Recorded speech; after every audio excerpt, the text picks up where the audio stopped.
primeiro lugar, presidente, quero cumprimentar o senador Ferraço pela belíssima audiência pública realizada hoje pela manhã com os nossos ministros da Aeronáutica, onde ficou extremamente claro o acerto da Presidência da República ao definir a compra do caça sueco Gripen.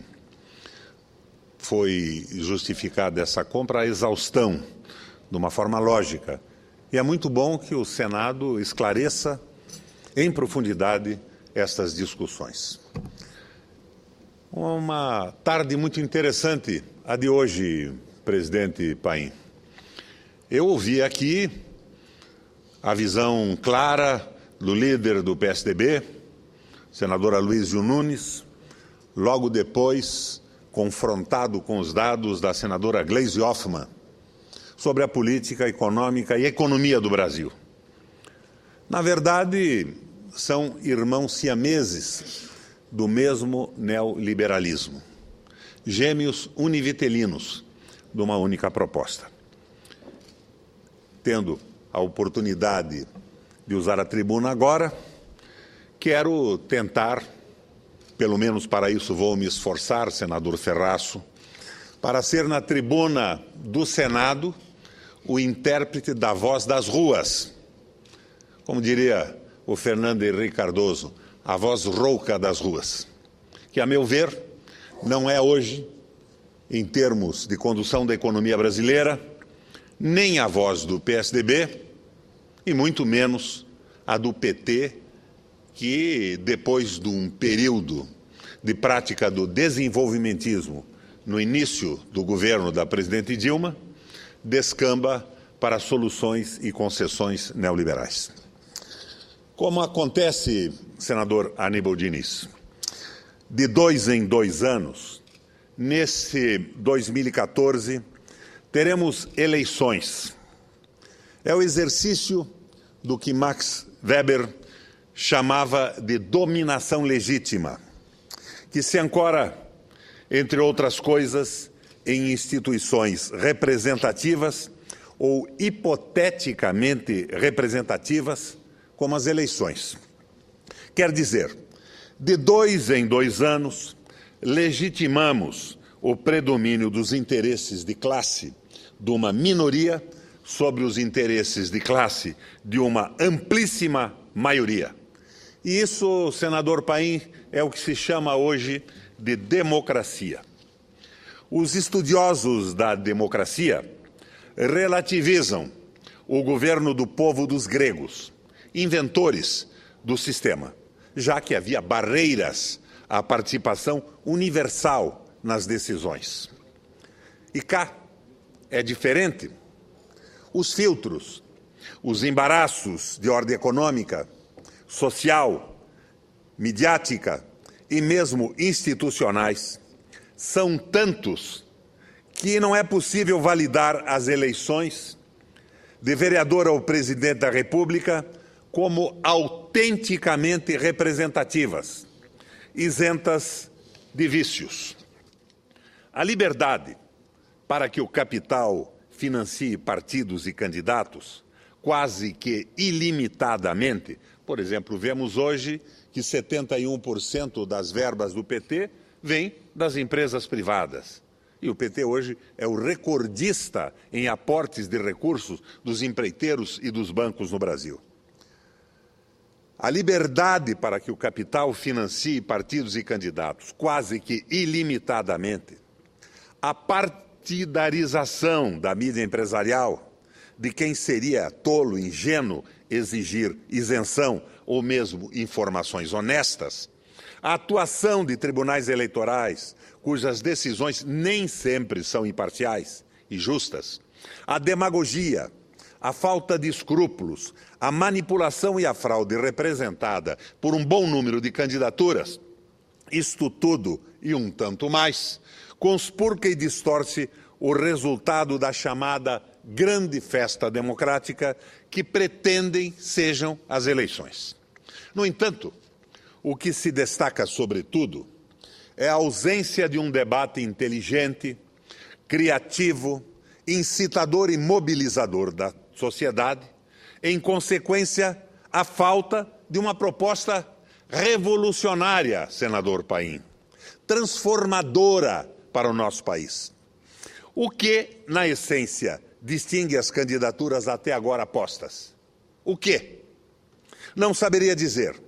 Ou talvez dissesse que a eleição de um candidato de direita, e temos dois deles disputando o apoio e votos dos setores mais atrasados do Brasil, seria um recuo indesejado para um país que avançou tão pouco desde a tal redemocratização.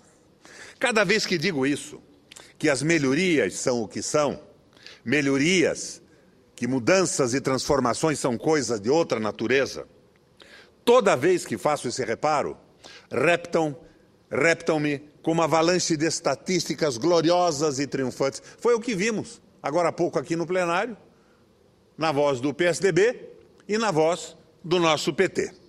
Isto não arranha, sequer faz cócegas no cerne do enunciado, que é: governo e oposição não têm programa para o desenvolvimento brasileiro.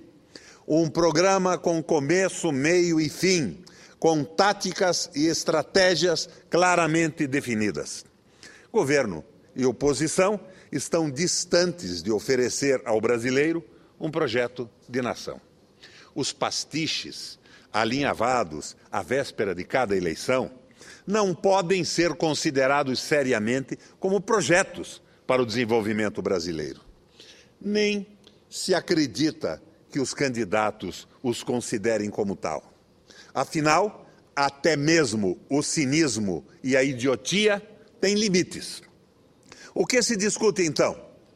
O que se discute então hoje no Brasil? E quais serão os temas das eleições? A fonte que municiou os jornalistas do Washington Post no escândalo do Watergate deu um conselho vital para desemaranhar a trama. Sigam o dinheiro, sugeriu o informante. Sigamos então o dinheiro.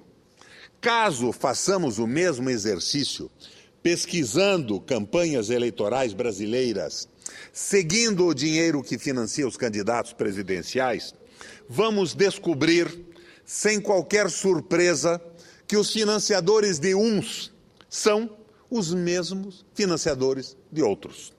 Ainda que alguns desses financiadores, acredito, depois de doações generosas a candidaturas supostamente de esquerda, corram ao confessionário à cata de perdão ou busquem se preservar com o habeas corpus preventivo das indulgências plenárias. Ora, se banqueiros, empreiteiros de obras públicas, concessionários de serviços públicos, grandes fornecedores governamentais, instituições de ensino e outros investidores eleitorais dividem um tanto em cada cesta, como os especialistas aconselham os poupadores a fazer, é porque imaginam beneficiar-se qual seja o eleito. Como então esperar que os candidatos até agora prontos para a corrida ofereçam aos brasileiros qualquer proposta de mudança, por menor ou mais tímida que seja?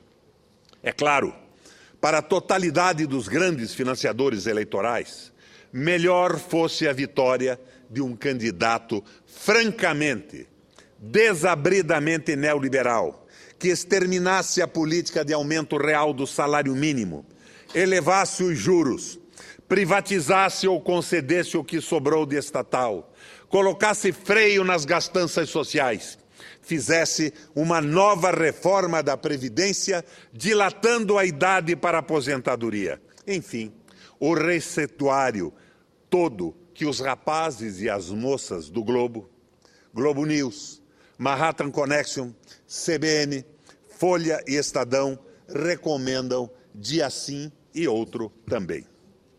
Ah, sim.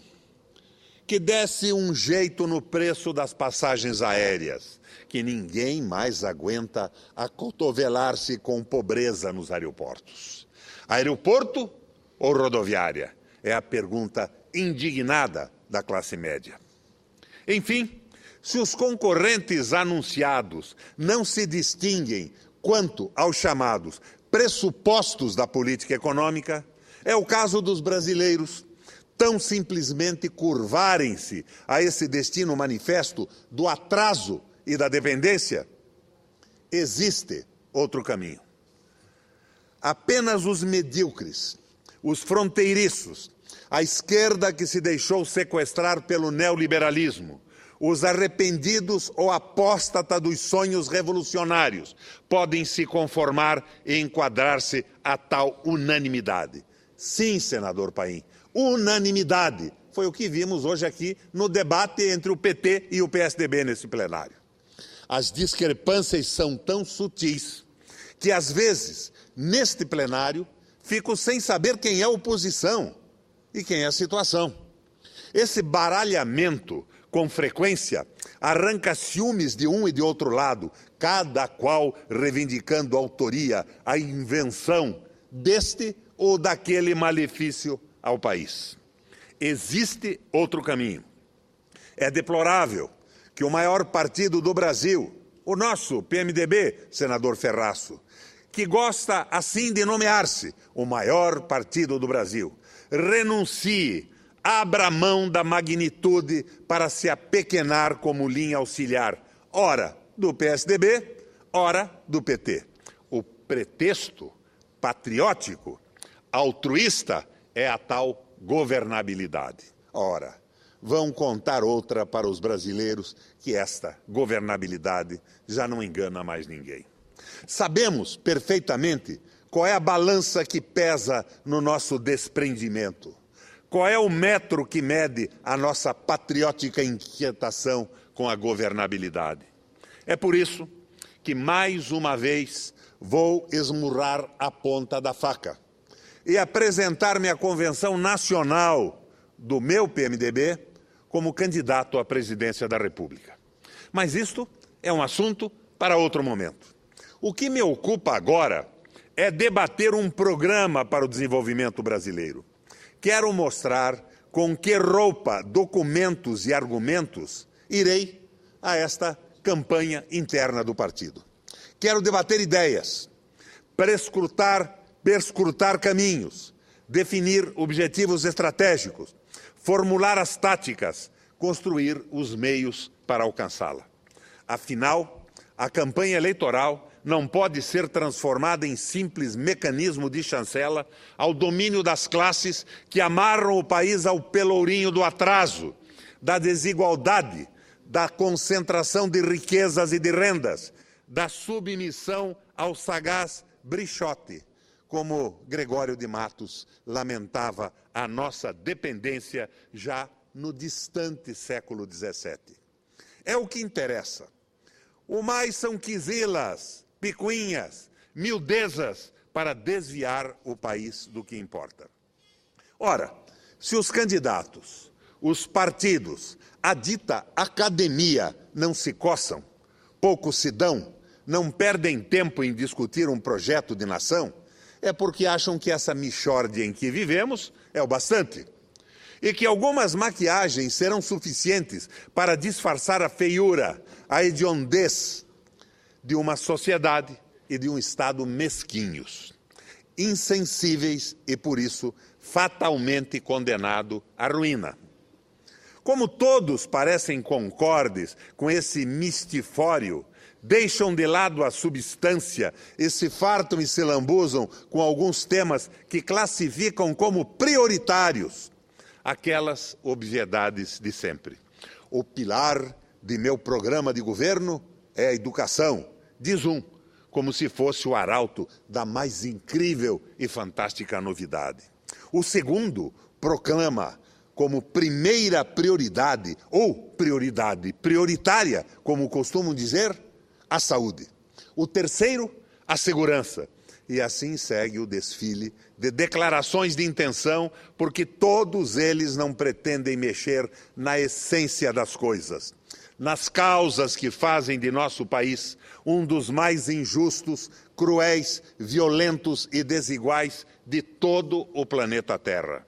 É claro, quanto à macroeconomia, todos ancoram seus programas e coloco programas, entre aspas, nos suportes construídos pelo neoliberalismo, que a banca nacional e internacional sustenta e que a mídia comercial proclama como sacrossantos princípios.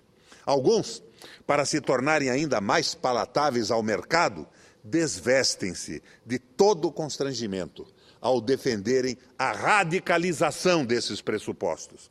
Todos, postados diante do espelho do mercado, querem saber: espelho, espelho meu, quem é mais ortodoxo que eu? Dito que, exponho o que penso. Parto da seguinte condicionante: sem que se faça uma verdadeira revolução no Brasil, continuaremos firmemente de braços dados com atraso e inevitável corolário, revolução no sentido estrito rigoroso da palavra. A ideia de Hegel de que a violência dá luz à história, concepção de que Marx escoimou o veso fatalista e dicotômico, sempre teve uma leitura parcialíssima de parte das classes dominantes. Quando a violência é um recurso para a imposição de seus interesses de classe, ela é legítima. Mas quando os dominados reagem, a violência torna-se espúria, maldita, condenável.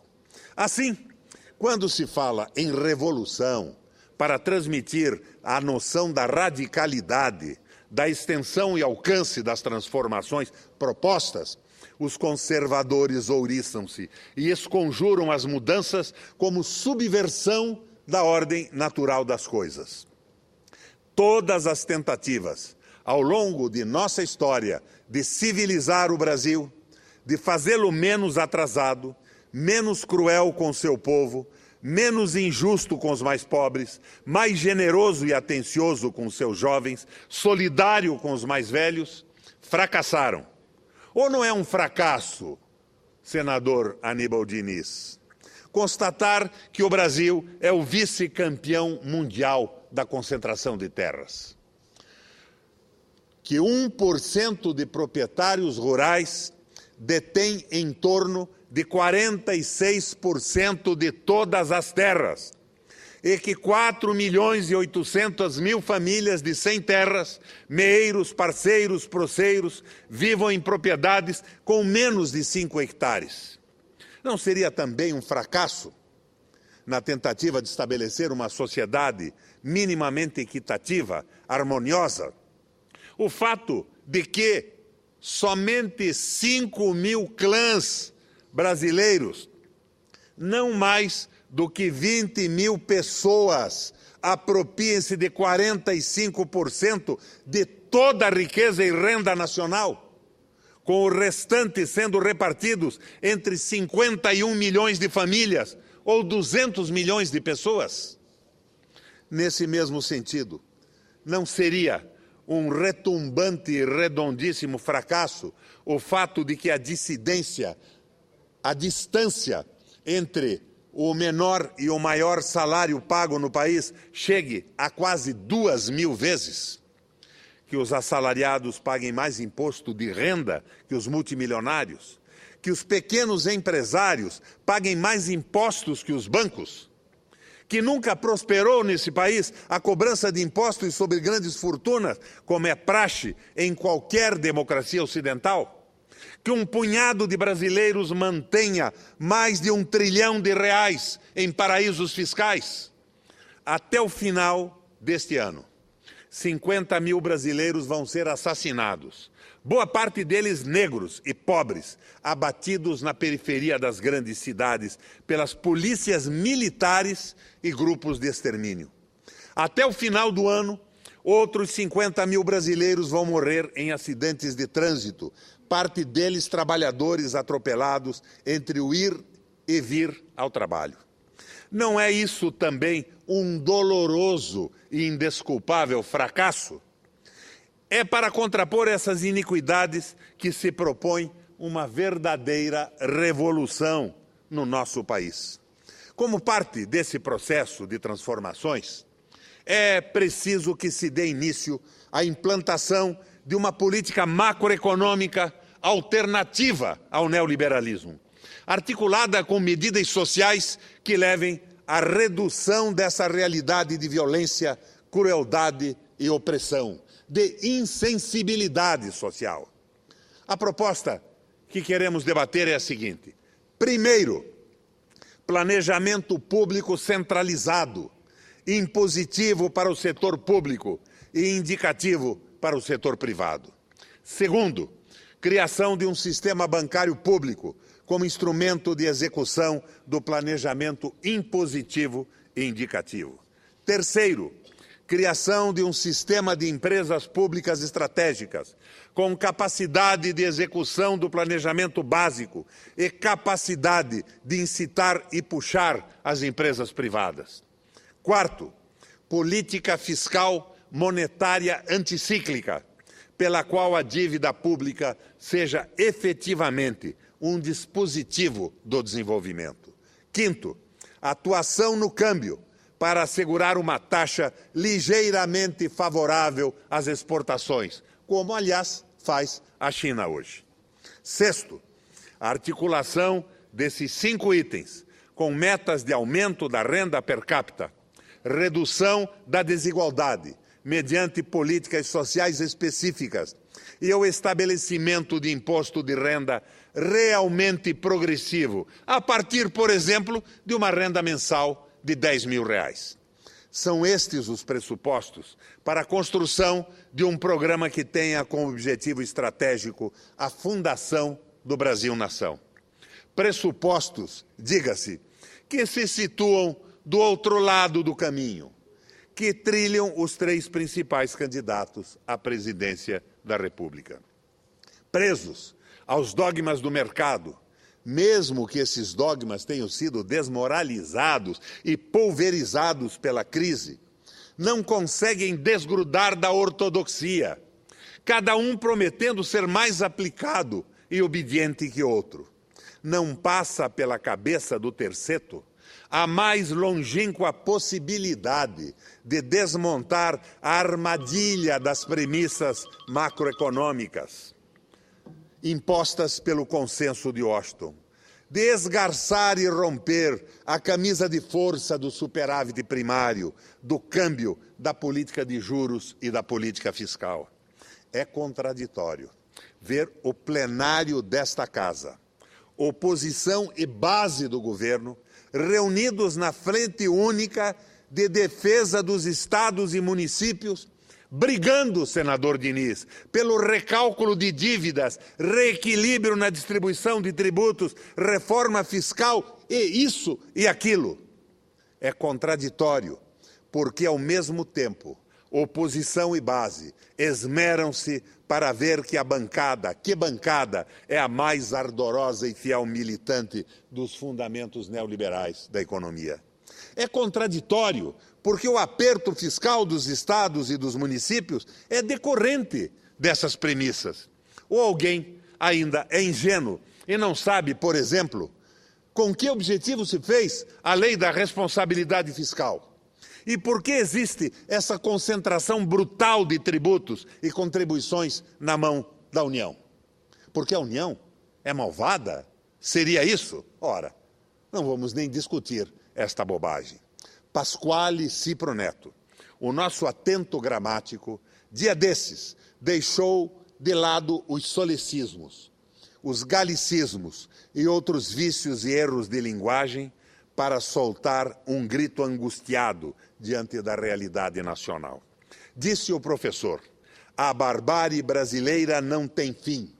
O Brasil vive de improvisos, como se o país não fosse, por si só, um caótico improviso. Palavras duras de um brasileiro normalmente tranquilo, gentil, cordial. Palavras duras, amargas, mas ajustadas a um país cuja elite, de que fazemos parte, recusa, de forma metódica, teimosa e burra, fazer do Brasil uma nação. Uma nação para o contentamento e o bem-estar de todos, e não, como é hoje, mero espaço para alguns poucos se lucupletarem, se empanturrarem. 20 mil pessoas apropriam-se de 45% de toda a riqueza e renda nacional. enquanto 200 milhões de brasileiros se atropelam para dividir o restante. Isto é uma nação ou um caótico improviso de que se aproveita uma elite gananciosa e estúpida? Estúpida porque não vê que este é o caminho inevitável para a sua própria ruína. Nação é mais do que um eventual espaço territorial, que o amontoado anárquico de cidades, que um ritmo musical, que uma língua comum, que uma bandeira ou um hino nacional. Nação não é um estabelecimento comercial, uma feitoria, uma plantation, um morro de minérios ou um poço de petróleo, voltados a produzirem para o consumo dos outros. Nação não é um país para os outros, um mercado para o desfrute dos outros. Nação não é uma operação comercial ou um pregão da jogatina financeira internacional. Isso não é uma nação, é uma gambiarra, um improviso conectado por conveniências e ambições. A nação arrima-se na solidariedade e no amor. O amor entre os seus, na partilha, na realização da aventura de vida, na afirmação pessoal e na construção coletiva de um destino, na busca e no direito de todos à felicidade. A nação funda-se em sua história, no sacrifício e no sangue vertido, na conquista, expansão e consolidação do território. A nação é um pacto entre homens e mulheres livres, reunidos pela ideia de civilização, cultura, harmonia, prosperidade, cooperação, reciprocidade, tolerância e irmandade. A nação é a materialização da mais bela e generosa de todas as utopias, a utopia do socialismo. Mas, desgraçadamente, os nossos candidatos à presidência estão ocupados demais em ganhar as eleições para pensar na nação brasileira. É o que eu queria pôr no plenário desta tarde. Lamento que os oradores que me antecederam, representantes magníficos do PT e do PSDB, não estejam no plenário nesse momento para efetuarmos um debate sobre essas ideias. Agora, senador Aníbal Diniz, eu tenho aqui um pedido das organizações sindicais e populares que redigiram uma carta a toda a sociedade brasileira. Se Vossa Excelência me permitir mais alguns minutos, eu gostaria de colocar este recado que essas organizações sociais, e eu lerei posteriormente o nome delas, me pedem para trazer ao Senado da República. Vossa Excelência terá o tempo que se fizer necessário. O título é o seguinte, senador. Criminalizar as lutas sociais e atacar liberdades democráticas é a volta a um passado que a sociedade brasileira não pode aceitar. Nos últimos meses, temos assistido ao recrudescimento da violência policial contra manifestações populares e contra a população pobre e negra da periferia das grandes cidades. O próprio governo federal entrou nessa mesma rota ao disponibilizar a Força Nacional de Segurança para ser usada com esse mesmo objetivo. E agora, com a portaria do Ministério de Defesa, que regula, entre aspas, a utilização das Forças Armadas na repressão a mobilizações sociais. No Congresso Nacional, tramitam projetos de lei que pregam, desde a proibição de greves no período anterior e durante a realização da Copa do Mundo, até absurdos autoritários, como o projeto que tipifica o chamado crime de terrorismo. Agora, na esteira da tragédia ocorrida no Rio e com a morte de um trabalhador, assistimos a um espetáculo patrocinado por setores da mídia, governos e parlamentares que clamam por mais leis e mais repressão. É nesse contexto que o Ministério da Justiça fala em apresentar mais um projeto de lei para penalizar ainda mais aos que ousam lutar para defender seus direitos e suas reivindicações. Vivemos num país marcado pela desigualdade e pela injustiça para com a ampla maioria do seu povo. Ao invés de atender às chamadas demandas populares, os governantes, em todas as esferas, escolhem o caminho da repressão, pura e simples repressão, para tentar coibir as lutas populares. Não é este o caminho que pode levar à solução dos conflitos. Já há leis demais para limitar, reprimir e criminalizar os direitos dos trabalhadores, como o direito de greve, a luta pela moradia, a luta pela reforma agrária, a luta por um transporte coletivo digno, por saúde, por educação. Por que os parlamentares e governantes não falam em votar leis que garantam a todo o povo acesso a esses direitos? Estas leis, sim, ajudariam efetivamente a resolver conflitos. Não está entre nós os que apoiam atitudes isoladas nas manifestações que possam contribuir para tragédias como a morte do cinegrafista.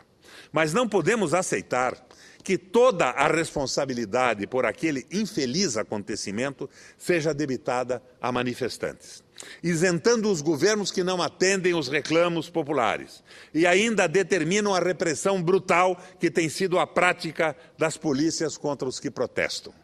Tampouco podemos aceitar que se aproveite da tragédia ocorrida para intensificar ainda mais a criminalização e a violência contra as lutas e as organizações dos trabalhadores e da juventude brasileira.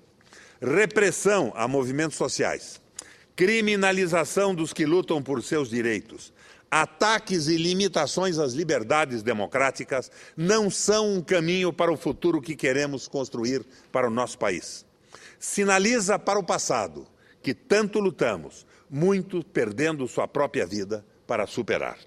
Conclamamos o Congresso Nacional a rejeitar estas iniciativas em discussão na Câmara e no Senado.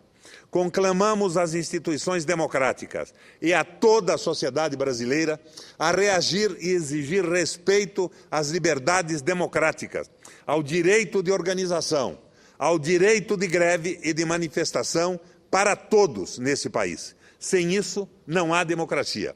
Brasil, 25 de fevereiro de 2014. Segue a lista das entidades que assinam o presente manifesto. CSP com Luta e Central Sindical e Popular. UGT, União Geral dos Trabalhadores. CGTB, Central dos Trabalhadores Brasileiros. COPAB, Confederação Brasileira dos Aposentados e Pensionistas. CONAFER, Confederação dos Agricultores Familiares e Empreendedores Rurais. CONDICEF, Confederação Nacional dos Trabalhadores do Serviço Público Federal. ANDES, Sindicato Nacional dos Docentes das Instituições de Ensino Superior. FENASP, Federação dos Sindicatos dos Trabalhadores em Saúde, Trabalho, Previdência e Assistência Social.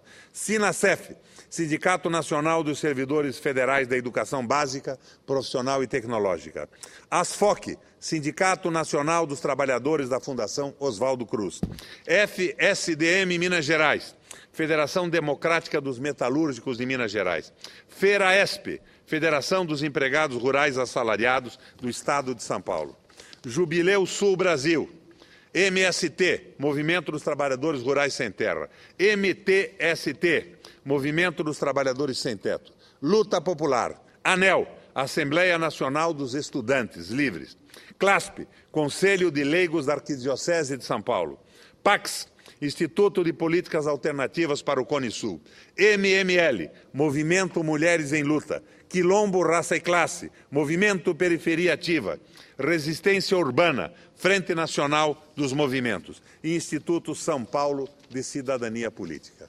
Era o compromisso que eu tinha assumido com esses movimentos de trazer esta reivindicação e esse pedido de atenção do Senado da República contra a supressão das liberdades democráticas, em cima de um acidente brutal que determinou a morte de um jornalista, coisa rigorosa e absolutamente inaceitável. E a afirmação que eu faço em nome desses movimentos, que estes malucos que participam com brutalidade das manifestações de protesto do Brasil não fazem, na verdade, parte delas. Obrigado pela tolerância. Vossa Excelência, permite um breve aparte? Senador Não só um breve, mas segundo a mesa, pode ser longo também. Caro senador Roberto Requião, Vossa Excelência aqui expressa um sentimento muito forte. Vossa Excelência, no meu entender, age como uma pessoa com muita assertividade e que fala ao presidente Luiz Inácio Lula da Silva e à presidenta Dilma Rousseff como uma pessoa, sobretudo, amiga. Vossa Excelência faz recomendações e observações chamando atenção, e assim como também das autoridades responsáveis pela segurança, desde o ministro da Justiça, a Polícia Federal, os secretários de segurança e os prefeitos de nossas grandes metrópoles, onde estão havendo estas manifestações de jovens. Avalio que Vossa Excelência bem chama a atenção daqueles que, por vezes, têm agido com violência. Eu tenho a convicção de que trata-se de medidas de urgência para estar dialogando com os que, às vezes, têm transformado as manifestações que seriam tão interessantes e próprias da democracia em ações de depredação, de violência, como as que resultaram na morte do jornalista Santiago, da TV Bandeirantes, e também Vossa Excelência chama a atenção de forma solidária com o ator Vinícius Romão de Souza, que simplesmente foi preso e submetido a dificuldades extraordinárias. Ele deu um testemunho muito relevante sobre o estado em que se encontram as nossas penitenciárias ou distritos policiais, ali dizendo que